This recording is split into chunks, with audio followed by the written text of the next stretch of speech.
Introduction. The components of different mixture are separated by chromatography, distillation, and fractional distillation.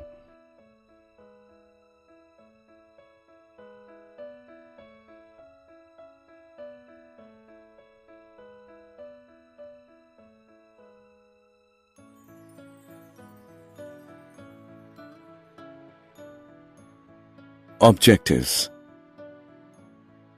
At the end of this lesson, you'll be able to understand how to separate the components of a mixture by chromatography, distillation, fractional distillation. Know about separation of components of air. Discuss about purification of solids by crystallization. Classify the pure substances. Sublimation. This method is used to separate a mixture of sublimable component from a non-sublimable component by heating the mixture. If a mixture of ammonium chloride and common salt is heated, the ammonium chloride sublimes, can be cooled and solidified and collected, and salt is left behind. Chromatography. This method is used for separating colored components from a liquid by using a filter paper or blotting paper. Put a drop of ink near one end of a strip of filter paper and dip the end of the paper in a test tube containing water. Ink is a mixture of two or more colored components. The component which is more soluble in water rises faster and gets separated.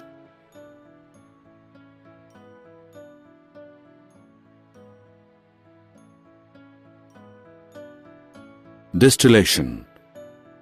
This method is used for separating a mixture of miscible liquids by boiling the mixture and cooling and condensing the vapors. Simple distillation is used for separating a mixture of two miscible liquids having sufficient difference in their boiling points. If a mixture of acetone and water is heated in a distillation apparatus, the acetone, which has a lower boiling point than water, first boils and cools and condenses and is separated from the water. Fractional distillation. It is used for separating a mixture of two or more miscible liquids whose difference in boiling points is less than 25 K. Fractional distillation is used for separating the components of petroleum, separating different gases from air, etc. Separation of components of air. Air is a mixture of gases. The components of air can be separated by fractional distillation. Air is compressed by increasing the pressure and cooled by decreasing the temperature to get liquid air. The liquid air is then allowed to warm up slowly in a fractional distillation column.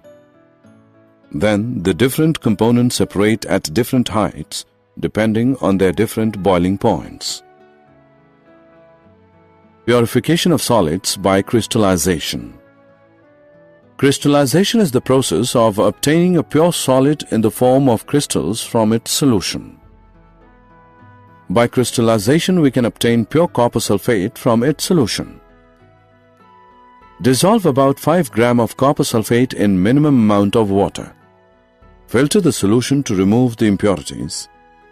Evaporate the solution in a china dish to get a saturated solution.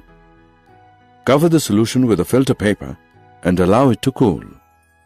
You will see pure copper sulfate crystals are formed. Types of pure substances. Pure substances are of two types. They are elements and compounds. Element is a basic form of matter which cannot be broken down into simpler substances by chemical reactions. They are metals, non-metals, and metalloids. Metals have luster, sonorous, malleable, ductile, good conductors of heat and electricity. Example: iron, aluminium, zinc, mercury, copper, silver, gold, etc. Non-metals do not have luster, malleability, ductile, sonorous, poor conductors of heat and electricity. For example, hydrogen, oxygen, nitrogen, iodine, carbon, sulfur, etc. Metalloids. Metalloids are elements which show some properties of metal and some properties of non-metals, like boron, silicon, germanium, etc. Compound is a substance composed of two or more elements chemically combined together in a fixed ratio. For example, water, carbon dioxide, sugar, salt, iron sulfide, etc. Did you know? Our concept of an element is due to Robert Boyle, 1627 to 1691. His definition was experimentally based. An element could not be broken down into simpler substances.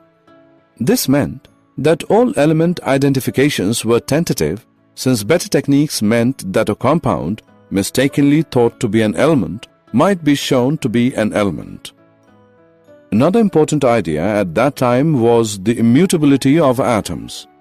An atom of copper has always been copper and always will be copper. Nothing can change that. This idea has been shown to be wrong by the modern discoveries of radioactivity, fission and fusion. These topics overlap between physics and chemistry and will be studied later in the school year.